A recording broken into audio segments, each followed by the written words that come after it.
Hello students, welcome to the theory lecture of Python for BCA third semester as per the syllabus of IK Gujral, Punjab Technical University, Jalandhar. I have already completed first three chapters of Unit 1 and one chapter of Unit 2. Today I am going to start the second chapter of Unit number 2 with numbers. Let us start with the presentation part, and in between I will continue these contents in Spider platform so that you can understand the contents of numbers. Unit 2, Part 2, Python native data types, and first lesson is numbers as per the syllabus of university.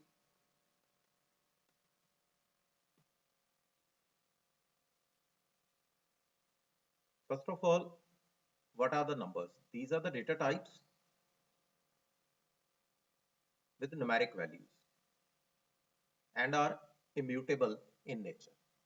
Means you can't change objects after their creation. You can't change these values. Suppose I am writing v1 is equal to 7, v2 is equal to 10. These are the two variables. Then print type v1. You can check the type here. The type is class int. If I am writing type of v2, then again class int is there.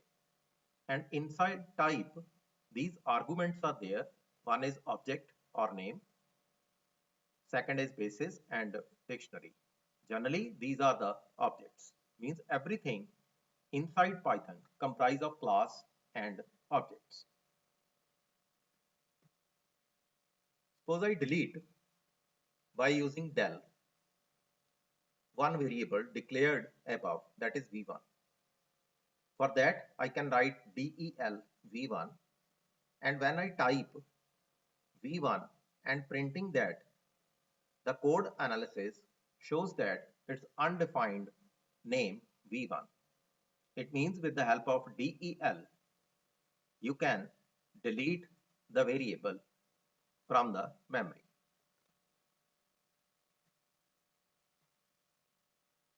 Following numerical types are supported by Python: integer represented by int, and decimal represented by float, then complex number or imaginary number represented by complex. Started with small alphabet. Suppose I write x is equal to 5, y is equal to 12.7, and z is equal to 3 plus 4j. These are the different numerical types. First is integer, second is float, third is complex.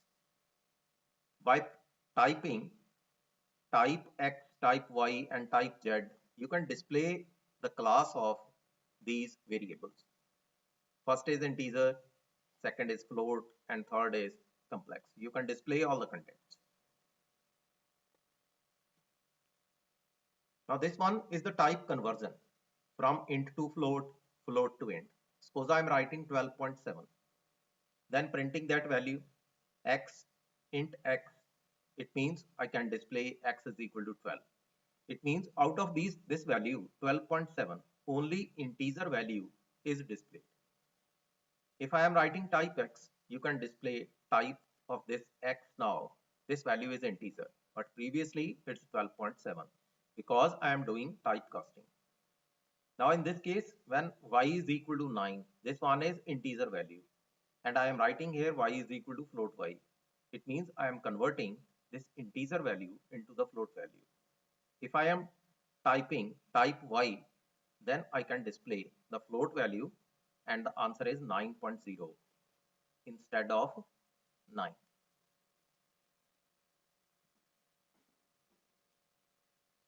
Now the next category, suppose I am going to check whether I can convert the complex number into integer or not.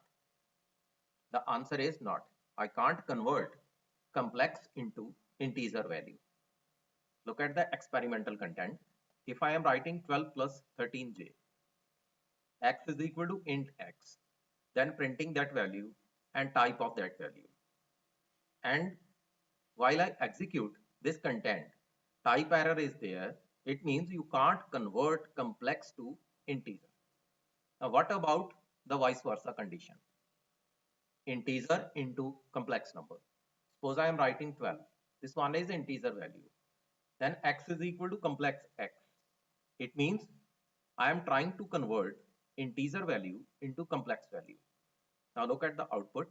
The output is 12 plus 0j. That is, class is complex. It means I can convert integer to complex, but I can't convert complex to integer.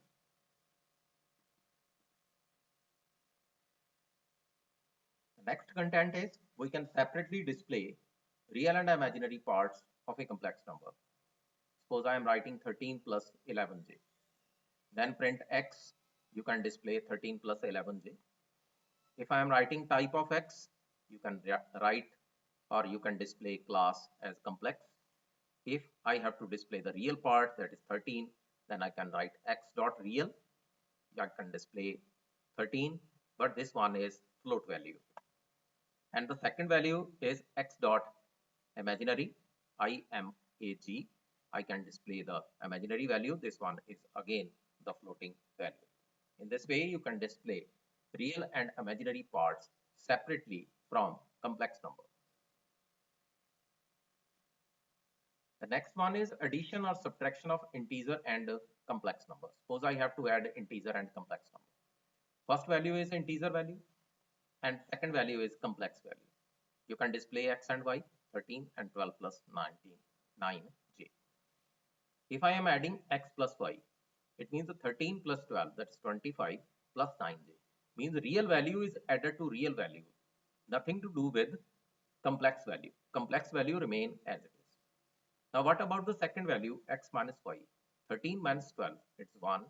Then imagine no imaginary value is there inside x, 0 minus 9j. Answer is minus 9j. And addition and subtraction of float and complex number. This one is the similar case as per in integer and complex number. Also it's applicable in float and complex number. Suppose first value is 13.2 and second is 12.2 plus 9j. First value is float and second is complex value. If I am adding x plus y, I can display 25.4 plus 9j. Means float value is added to float value and our real part is added to basically real part and imaginary is added to imaginary. Similarly, when we subtract 13.2 minus 12.2, answer is 1. Then 0 minus 9.j, answer is minus 9.j. In this way, you can display addition and subtraction of integer with complex number, then decimal with complex number.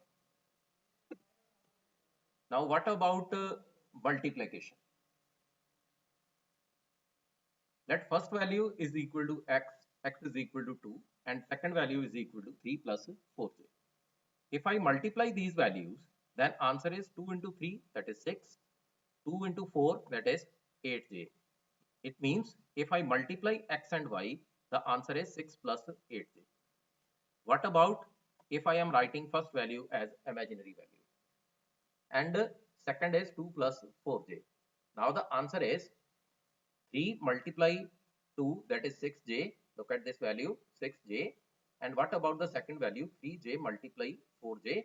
This one is 12j square and value of j square is equal to minus 1. That's why minus 12 plus 6j is the answer. Now the third condition, if I am writing 1 plus 2j and 3 minus 4j. 1 into 3, 2 into 4. 2 into 4, 8. 1 into 3, 3. It means 8 plus 3, answer is 11. Then minus 4 plus 6, answer is equal to 2j. Means imaginary part, when multiplied by imaginary part, it gives us the real value and with negative sign. It's minus 8, j square is equal to minus 1, the answer is plus 8. In this way, you can display the content. Now, what about division? Suppose I divide complex number by some integer value. First value is 13 minus 7j and second value is equal to 2. When I divide 13 divided by 2, it's 6.5. 7 divided by 2, it's 3.5. I can display 6.5 minus 3.5j. If I divide by some imaginary value, 3 divided by 4, answer is equal to 0.75 and j cancel with j. What about 8 divided by 4j? Answer is minus 2j. Now, why the answer is minus 2j? 8 divided by 4, answer is 2. And 1 divided by j, answer is minus j. Because 1 divided by j can be written as j divided by j square. Then j divided by 1 and answer is equal to minus j. Now, these are some functions after the completion of integer, complex and float, then interconversion of one value into another or one data type into another or one class into another class, and then addition and subtraction. Now some mathematical functions. Suppose I am writing about absolute. Now what is the meaning of absolute? Everything is in positive, that is absolute. But if I am writing absolute value of a complex number, then what is the output? Now, if I am writing 2, the answer is 2. If minus 2, answer is again 2. If I am writing 1.2, answer is 1.2. If I am writing minus 1.2, again answer is 1.2. Now, what about 2 plus 3j? Answer is 3.6 something. Now, what is the meaning of this? You have to calculate square root of addition of square of a real and imaginary number. 2 square plus 3 square, then square root. This one is the absolute value of the complex number. Now, what is the meaning of ceil and floor? Suppose I enter 12.7 and 12.7 lies inside two integer values. One is 12 and second is 13. 12 is the floor value and 13 is the ceil value. In this way, you can display ceil and floor value of a mathematical function. One additional point is there, you have to import math while writing this program.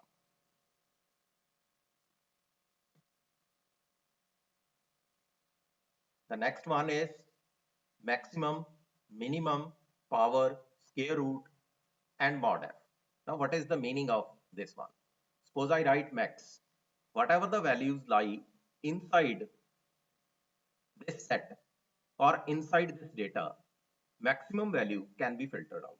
2, 3, 1, minus 6, minus 7, 3 is maximum and minus 7 is minimum. With the help of max and min, you can display these values. If I am writing POW 2, 10, it means I can display the power of this number raised to power this, means first raised to power second. If I am writing A, B, it means A raised to power B is there. Then math.sqrt, you can display square root of the number given inside bracket. Now, what is the meaning of mod f? It means you can separately display real or you can say integer value and decimal value. But decimal value first and integer value later in second step. Means 12.5, it means 0.5 comma 12.0, means first value is the decimal value and second value is the integer value. This one is the direct calculation of hypotenuse. Suppose two values are given of a right angle triangle, suppose base and perpendicular is given, then how to calculate directly hypotenuse? You can use this method math.hypot, and inside if I am writing 3, 4, the answer is 3 square plus 4 square then square root, means 9 plus 16, 25, square root of 25 is 5. Similarly, I can calculate minus 4 and minus 7, answer is 8.06, minus 4 square is 16, 7 square is 49, then 60 plus 49, then square root of that particular value. Similarly, 4 and minus 5. This depends upon the quadrant whether the value of perpendicular or base is negative or positive. This one is the summary of today's lecture. Integer, I discussed about int, float, and complex. These are the numbers. Then absolute, mathematical functions, ceil, floor, mod f, power, max, min, square root, then type conversion, and especially hypertenuous. Thanks for attending the lecture.